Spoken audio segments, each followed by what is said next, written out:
ನಮಸ್ಕಾರ ನನ್ನ ಆತ್ಮೀಯ ಸಾರಿಗೆ ಸಹೋದರರೇ ಮತ್ತೆ ನನ್ನ ಆತ್ಮೀಯ ಸಾರಿಗೆ ಹಿರಿಯ ಸಿಬ್ಬಂದಿಗಳೇ, ನಾನು ನಿಮ್ಮ ಚಂದ್ರು. ಇವತ್ತು ಅಂದರೆ 13/12/2025 ತಮಗೆಲ್ಲ ತಿಳಿದಂತೆ ಮಾನ್ಯ ಸಾರಿಗೆ ಸಚಿವರ ಅಧ್ಯಕ್ಷತೆಯಲ್ಲಿ ಏನು ಸಾರಿಗೆ ನೌಕರರ ನ್ಯಾಯಯುತ ಬೇಡಿಕೆಗಳಿಗಾಗಿ ಏನು ಸಭೆ ನಡೀತು. ಆ ಸಭೆ ಬೆಳಗ್ಗೆ 10 ಗಂಟೆಗೆ ಶುರುವಾಗಬೇಕಾಗಿದ್ದು ಸುಮಾರು 10:15 ಶುರುವಾಗಿ ಸುಮಾರು 11:30 11:45 ನಮ್ಮ ಒಕ್ಕೂಟದ ಪದಾಧಿಕಾರಿಗಳ ಜೊತೆ ಸಭೆ ನಡೆದಿದೆ. ಈ ಸಭೆಯಲ್ಲಿ ಮಾನ್ಯ ಸಾರಿಗೆ ಸಚಿವರು ಮತ್ತು 4 ನಿಗಮಗಳ ಅಧ್ಯಕ್ಷರು, ಉಪಾಧ್ಯಕ್ಷರು ಮತ್ತು ವ್ಯವಸ್ಥಾಪಕ ನಿರ್ದೇಶಕರು ಮತ್ತು ಎಲ್ಲ ಹಿರಿಯ ಅಧಿಕಾರಿಗಳು ಎಲ್ಲರೂ ಒಳಗೊಂಡಿದ್ದರು. ನಾವು ಒಕ್ಕೂಟದ ಪದಾಧಿಕಾರಿಗಳೆಲ್ಲರೂ ಆ ಸಭೆಯಲ್ಲಿ ಭಾಗವಹಿಸಿ ನೌಕರರ ನ್ಯಾಯಯುತ ಬೇಡಿಕೆಗಳಾದ ಮೊದಲನೇದಾಗಿ 38 ತಿಂಗಳ ವೇತನದ ಹಿಂಬಾಕಿ ಏನಿದೆ ಅದನ್ನ ಕೊಡ್ಲೇಬೇಕು ಅಂತ ಒತ್ತಾಯ ಮಾಡಿದ್ದೀವಿ. ಅದರಲ್ಲೂ ಮುಖ್ಯವಾಗಿ ನಮ್ಮ ನಿವೃತ್ತಿ ನೌಕರಿಗೆ ಮೊದಲ ಆದ್ಯತೆಯಲ್ಲಿ ಅವರಿಗೆ ವೇತನದ ಹಿಂಬಾಕಿಯನ್ನು 38 ತಿಂಗಳದ್ದು ಕೊಡಬೇಕಂತ ಒತ್ತಾಯ ಮಾಡಿದ್ವಿ. ಇದಕ್ಕೆ ಸಂಬಂಧಪಟ್ಟಂಗೆ ಈಗಾಗಲೇ ಶ್ರೀನಿವಾಸ ಮೂರ್ತಿ ಅವರ ಕಮಿಟಿ 14 ತಿಂಗಳು ಅದು ಇದು ಅನ್ನೋ ವಿಚಾರಗಳೆಲ್ಲ ಅವರೆಲ್ಲ ಮಾತಾಡಿದ್ರು. ಆದರೆ ನಮ್ಮ ಒಕ್ಕೂಟದ ಪದಾಧಿಕಾರಿಗಳು ಯಾವುದೇ ಕಾರಣಕ್ಕೂ ಆ ಸಮಿತಿಯ ವರದಿಯಾಗಲಿ ಮತ್ತೊಂದಾಗಲಿ ಅದರ ಬಗ್ಗೆಲ್ಲ ನಾವು ಕೇಳ್ತಾ ಇಲ್ಲ ಸ್ವಾಮಿ, ನಮಗೆ 38 ತಿಂಗಳ ವೇತನದ ಹಿಂಬಾಕಿ ಬೇಕು ಅನ್ನೋ ವಿಚಾರನ ನಾವು ಮಂಡನೆ ಮಾಡಿದ್ವಿ. ತದನಂತರ 1/1/2024 ಏನು ನಮಗೆ ವೇತನ ಬರಬೇಕಾಗಿದೆ ಅಲ್ಲಿಂದಲೇ ನಮಗೆ ಸರ್ಕಾರ ಪ್ರಣಾಳಿಕೆ ಭರವಸೆಯಂತೆ ಸರಿಸಮಾನ ವೇತನವನ್ನು ಕೊಡಬೇಕು ಅಂತ ನಾವು ಮಂಡನೆ ಮಾಡಿದ್ದೀವಿ. ಅದಕ್ಕೆ ಸಂಬಂಧಪಟ್ಟಂಗೆ ಅದರ ಆಯವ್ಯಯದಲ್ಲಿ ಖರ್ಚು ವೆಚ್ಚಗಳ ಬಗ್ಗೆ ಎಲ್ಲ ಸಾರಿಗೆ ಸಚಿವರು ಮತ್ತೆ ಅಧಿಕಾರಿಗಳೆಲ್ಲ ತಿಳಿಸಿದ್ರು. ಆ ಸಮಯದಲ್ಲಿ ನಾವು ಈಗ ಅದರ ಮುನ್ನುಡಿ ಬರೆಯುವಂತೆ ಈಗ ಸದ್ಯಕ್ಕೆ ನಮಗೆ ಮಧ್ಯಂತರ ಪರಿಹಾರವನ್ನು ನೀಡಿ ಒಂದು ಅಧಿಕಾರಿಗಳ ಒಂದು ಸಮಿತಿಯನ್ನು ರಚನೆ ಮಾಡಿ ನಮಗೆ ನಿಮ್ಮ ಕಾಲಾವಧಿಯಲ್ಲೇ ಸರಿಸಮಾನ ವೇತನವನ್ನು ಮಾಡಿಕೊಡ್ಬೇಕು ಅಂತ ನಾವು ಒತ್ತಾಯಿಸಿದ್ದೀವಿ. ಆಗ ಮಾನ್ಯ ಸಾರಿಗೆ ಸಚಿವರು ನಿಮ್ಮ ಬೇಡಿಕೆಗಳೇನಿದೆ ಅದನ್ನ ವಿಚಾರಗಳನ್ನೆಲ್ಲ ಒಳಗೊಂಡಂತೆ ಒಂದು ಒಕ್ಕೂಟದ ಪದಾಧಿಕಾರಿಗಳ ಒಂದು ಪತ್ರದಲ್ಲಿ ನಮಗೆ ಒಂದು ಪತ್ರವನ್ನು ಕೊಡಿ, ಅದನ್ನ ಮಾನ್ಯ ಮುಖ್ಯಮಂತ್ರಿಗಳ ಬಳಿಯಲ್ಲಿ ಇಟ್ಟು ಅವರ ಹಣಕಾಸಿನ ವಿಚಾರಗಳೆಲ್ಲ ಒಂದು ಸಭೆ ಮಾಡಿ ನಿರ್ಣಯಗಳನ್ನ ತಗೊಂಡು ತಮಗೆ ಮುಂದಿನ ಸಭೆಯಲ್ಲಿ ಎಲ್ಲ ವಿಚಾರಗಳನ್ನ ತಿಳಿಸುವಂತೆ ನಮ್ಮ ಬೇಡಿಕೆಗಳ ಈಡೇರಿಸೋದ್ರ ಬಗ್ಗೆ ಸಾಧಕ ಬಾಧಕಗಳೆಲ್ಲ ತಿಳಿಸುವ ಒಂದು ವಿಚಾರವನ್ನು ಅವರೆಲ್ಲ ತಿಳಿಸಿದ್ದಾರೆ. ಜೊತೆಗೆ ನಮ್ಮ ಒಕ್ಕೂಟದ ಇನ್ನೊಂದು ವಿಚಾರ ಬೇಡಿಕೆ ಆದ ಚುನಾವಣೆಯ ಬಗ್ಗೆ ಕೂಡ ನಾವು ಈ ಸಮಯದಲ್ಲಿ ನಮ್ಮ ಪದಾಧಿಕಾರಿಗಳೆಲ್ಲ ಮಾತಾಡಿದ್ದಾರೆ.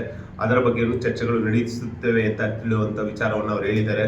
ಸೊ ಇಷ್ಟು ವಿಚಾರಗಳನ್ನು ಒಳಗೊಂಡಂತೆ ಇವತ್ತು ನಡೆದ ಸಭೆ ಒಂದು ಹಂತದಲ್ಲಿ ಸರ್ಕಾರಕ್ಕೆ ನಮ್ಮ ನೌಕರರ ನ್ಯಾಯಯುತ ಬೇಡಿಕೆಗಳನ್ನ ಮಂಡಿಸೋದ್ರಲ್ಲಿ ಒಕ್ಕೂಟದ ಪದಾಧಿಕಾರಿಗಳು ಯಶಸ್ವಿಯಾಗಿದ್ದು ಇದನ್ನ ನಾವು ಯಾವುದೇ ಕಾರಣಕ್ಕೂ ಯಾವುದೇ ಕಾಂಪ್ರಮೈಸ್ ಅಂತೂ ಆಗಿಲ್ಲ. ನಮ್ಮ ನೌಕರರೇ ನಾವು ಕಡಾಖಂಡಿತವಾಗಿ ನಾವು ಹೇಳಿ ಬಂದಂತ ವಿಚಾರ ಮುಂದಿನ ದಿನಗಳಲ್ಲಿ ಇದೇ ರೀತಿ ಸಭೆಗಳ ಮೇಲೆ ಸಭೆ ಮಾಡಿಕೊಂಡು ಕಾಲಹರಣ ಆಗೋದ್ರಿಂದ ನೌಕರರಲ್ಲಿ ಗೊಂದಲ ಉಂಟಾಗೋದ್ರ ಜೊತೆಗೆ ಅವರ ಆರ್ಥಿಕ ಪರಿಸ್ಥಿತಿ ದಿನೇ ದಿನೇ ಹೀನಾಯ ಪರಿಸ್ಥಿತಿಗೆ ಹೋಗ್ತಾ ಇದೆ, ಅವರ ಆತಂಕದ ಸ್ಥಿತಿಗೆ ಹೋಗ್ತಾ ಇರೋದ್ರಿಂದ ಮುಂದಿನ ದಿನಗಳಲ್ಲಿ ಯಾವದ ಹಂತದ ಹೋರಾಟಕ್ಕೂ ಒಕ್ಕೂಟವು ಸಿದ್ಧವಾಗಿರೋದಾಗಿ ನಾವು ಘಂಟಾಘೋಷವಾಗಿ ನಾವು ಸಭೆಯಲ್ಲಿ ಮಾನ್ಯ ಸಾರಿಗೆ ಸಚಿವರ ಸಮ್ಮುಖದಲ್ಲೇ ಹೇಳಿದ್ದೀವಿ. ಇದಕ್ಕೆ ಒಕ್ಕೂಟವು ಇತರ ಸಂಘಟನೆಗಳೊಂದಿಗೆ ಯಾವ ರೀತಿ ಮಾತುಕತೆ ಮಾಡಬೇಕು ಅನ್ನೋದು ವಿಚಾರವನ್ನು ಸಹ ಅವ್ರ ಮುಂದೆ ಪ್ರಕಟ ಮಾಡಿ ಬಂದಿದ್ದೀವಿ. ಅದರಂತೆ ನಾವು ಮತ್ತೆ ಕೂಟದ ಕಚೇರಿಗೆ ಬಂದು ನಮ್ಮ ಒಕ್ಕೂಟದ ಪದಾಧಿಕಾರಿಗಳು ಮತ್ತೆ ಕೂಟದ ಪದಾಧಿಕಾರಿಗಳು ಒಳಗೊಂಡಂತೆ ಒಂದು ಚರ್ಚೆ ಮಾಡಿ ಮುಂದಿನ ದಿನಗಳಲ್ಲಿ ಅವಶ್ಯಕತೆ ಬಿದ್ದರೆ ಅತಿ ಶೀಘ್ರದಲ್ಲೇ ನಮಗೆ ಸಭೆ ಮಾಡಿ ಇದರ ಒಂದು ವಿಚಾರವನ್ನು ಸರ್ಕಾರ ನಮಗೆ ಒಳ್ಳೆಯ ಶುಭ ಸುದ್ದಿಯನ್ನು ಕೊಡದಿರಿದರೆ ಹೋರಾಟಕ್ಕೆ ಹೋಗ್ಬೇಕಾದ ಅನಿವಾರ್ಯತೆ ಪರಿಸ್ಥಿತಿಯ ಬಗ್ಗೆ ನಾವೆಲ್ಲರೂ ಚರ್ಚೆ ಮಾಡಿದ್ದೀವಿ. ಸೊ ನಾನು ನಿಮ್ಮಲ್ಲಿ ಕೇಳ್ಕೊಳ್ಳೋದು, ಕೂಟ ಮತ್ತು ಒಕ್ಕೂಟವು ಯಾವತ್ತೂ ಹೋರಾಟಗಳಿಂದ ಹಿಂದೆ ಸರಿದಿಲ್ಲ. ಯಾರೋ ಹೇಳ್ತಾ ಇರ್ಬೋದು, ಕೂಟದ ಚಂದ್ರು ಅಲ್ಲಿ ಹೋಗ್ಬಿಟ್ಟವ್ರೆ ಮತ್ತೆ ಒಕ್ಕೂಟದ ಪದಾಧಿಕಾರಿಗಳೆಲ್ಲ ಸುಮ್ಮನೆ ಆಗ್ಬಿಟ್ಟವ್ರೆ ಅಂತ. ಸರ್ಕಾರ ಕೊಟ್ಟಿರುವ ಭರವಸೆ ಈಡೇರಿಸುತ್ತೆ ಅನ್ನೋ ಒಂದು ನಂಬಿಕೆಯಲ್ಲಿ ಕಾಯ್ತಾ ಇದ್ವಿ. ಆದರೆ ಸರ್ಕಾರ ಭರವಸೆಗಳನ್ನ ಈಡೇರಿಸೋ ನಿಟ್ಟಿನಲ್ಲಿ ಯಾವ್ದು ಕ್ರಮ ಕೈಗೊಂಡಿಲ್ಲ ಅಂದ್ರೆ ಆವಾಗಲೂ ನಾವು ಸುಮ್ಮನೆ ಕೂತ್ಕೊಳ್ತೀವಿ ಅನ್ನೋ ವಿಚಾರ ಯಾವುದೇ ಪದಾಧಿಕಾರಿಯ ತಲೆಯಲ್ಲಿ ಇಲ್ಲ ಅನ್ನೋ ಒಂದು ಮಾತನ್ನ ತಮ್ಮ ಮುಂದೆ ಇವತ್ತು ಜಗಜ್ಜಾಹಿರವಾಗಿ ಹೇಳ್ತಾ ಇದ್ದೀನಿ ಸ್ನೇಹಿತರೆ. ಸೊ ನಾನು ನಿಮ್ಮಲ್ಲಿ ಕೇಳ್ಕೊಳ್ಳೋದು, ಅನಿವಾರ್ಯತೆ ಬಿದ್ದರೆ ಹೋರಾಟಗಳಿಗೆ ಹಣಿಯಾಗಬೇಕಂತ ಈ ಒಂದು ವಿಡಿಯೋ ಮುಖಾಂತರ ಎಲ್ಲ ನಮ್ಮ ಒಕ್ಕೂಟದ ಪದಾಧಿಕಾರಿಗಳು ಮತ್ತು ಕೂಟದ ಪದಾಧಿಕಾರಿಗಳ ಮುಂದೆನೂ ಹೇಳ್ತಾ ಇದ್ದೀವಿ. ಹೋರಾಟ ಅನಿವಾರ್ಯತೆ ಬಿದ್ದರೆ ಖಂಡಿತ ನಾವು ಯಾವುದೇ ಹಂತದ ಹೋರಾಟಕ್ಕೆ ಸಿದ್ಧರಾಗಿದ್ದೀವಿ ಅಂತ ಈ ವಿಡಿಯೋ ಮುಖಾಂತರ ತಿಳಿಸ್ತಿದ್ದೀನಿ. ಮತ್ತೆ ನಮ್ಮ ಕೂಟದ ಗೌರವಾಧ್ಯಕ್ಷರು ಈ ಬಗ್ಗೆ ಒಂದೆರಡು ಮಾತಾಡ್ಬೇಕಂತ ಕೇಳ್ಕೊಳ್ತೀನಿ.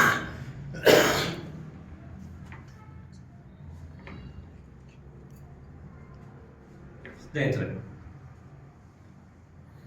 ಈಗಾಗಲೇ ಜನರು ಸುದೀರ್ಘವಾಗಿ ಏನು ಮಾತುಕತೆ ನಡೀತು ಮತ್ತು ನಂತರದ ಸಭೆಯಲ್ಲಿ ನಾವೇನು ತೀರ್ಮಾನ ಮಾಡಿದ್ವಿ ಅನ್ನೋದ್ರ ಬಗ್ಗೆ ಸಂಪೂರ್ಣವಾದಂಥ ವಿವರ ನೀಡಿದ್ದಾರೆ.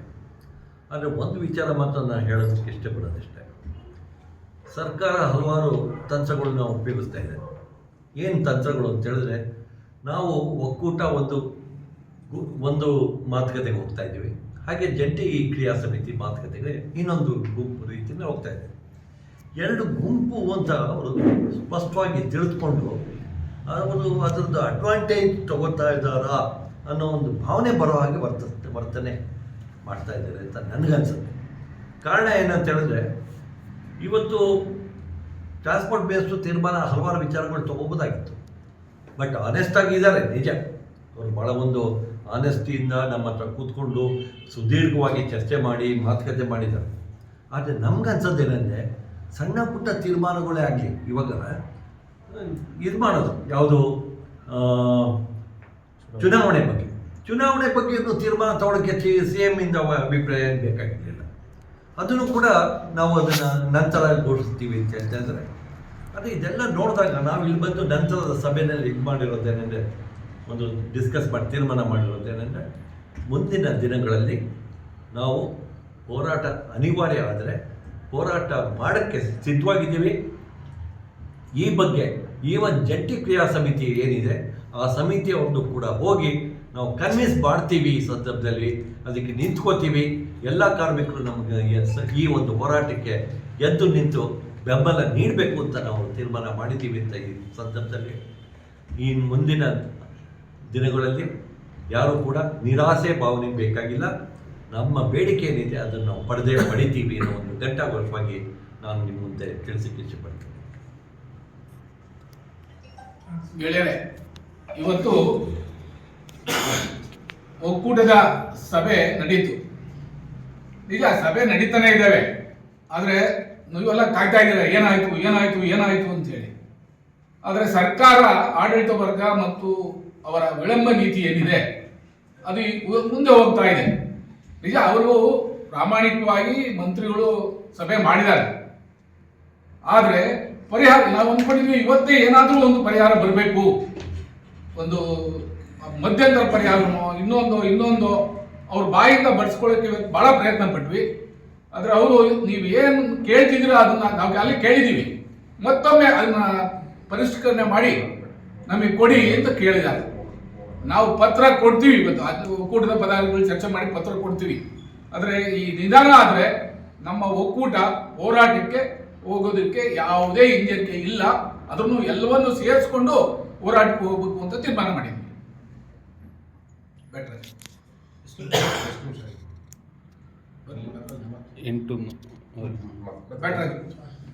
ಆತ್ಮೀಯ ಕಾರ್ಮಿಕ ಬಂಧುಗಳೇ, ಸಾರಿಗೆ ಕಾರ್ಮಿಕರೇ, ಏನಿವತ್ತು ಮಾತುಕತೆ ಮುಖಾಂತರ ಮತ್ತು ನಾವು ಈ ಕೂಟದ ಕಚೇರಿಯಲ್ಲಿ ಸೇರಿ ತೀರ್ಮಾನ ಮಾಡಿರೋದೇನೆಂದ್ರೆ, ಇವತ್ತು ನಾವು ಹೋರಾಟಕ್ಕೆ ಸಿದ್ಧವಾಗಿದ್ದೀವಿ. ಏನಾದರೂ ನಮ್ಮ ಬೇಡಿಕೆಗಳು ಈಡೇರಲಿಲ್ಲ ಅಂತಂದ್ರೆ ಒಕ್ಕೂಟ ಜಂಟಿ ಕ್ರಿಯಾ ಸಮಿತಿಯವರ ಜೊತೆನೂ ಮಾತುಕತೆ ಮಾಡಿ ನಾವೆಲ್ಲ ಒಟ್ಟಿಗೆ ಹೋಗ್ಲಿಕ್ಕೂ ಸಿದ್ಧ ಆಗ್ತೀವಿ ಅಂತೇಳಿ ನಾವು ತಯಾರಿ ನಡೆಸಿದ್ದೀವಿ. ಮತ್ತು ನಮ್ಮ ಬೇಡಿಕೆ ಏನಿದೆ ಅದನ್ನ ಪಡೆದು ಕಾರ್ಮಿಕರಿಗೆ ಒಳಿತು ಮಾಡಬೇಕು, ಕಾರ್ಮಿಕರಿಗೆ ಸಿಗ್ಬೇಕಂತ ಸೇವಾ ಸೌಲಭ್ಯಗಳು ಮತ್ತು ವೇತನ ಒಪ್ಪಂದಗಳು ಮತ್ತು ಸರಿಸಮಾನ ವೇತನ ಒಪ್ಪಂದದ ಮುಖಾಂತರ ಸರಿಸಮಾನ ವೇತನ ಅವರು ರೀಚ್ ಆಗಬೇಕು. ನಮ್ಮ ಸರಿಸಮಾನವನ್ನು ಕೊಡಿಸ್ತೀವಿ ಅಂತ ಈ ಮುಖಾಂತರ ಹೇಳ್ತಾ ಇದ್ದೀನಿ. ಜೈ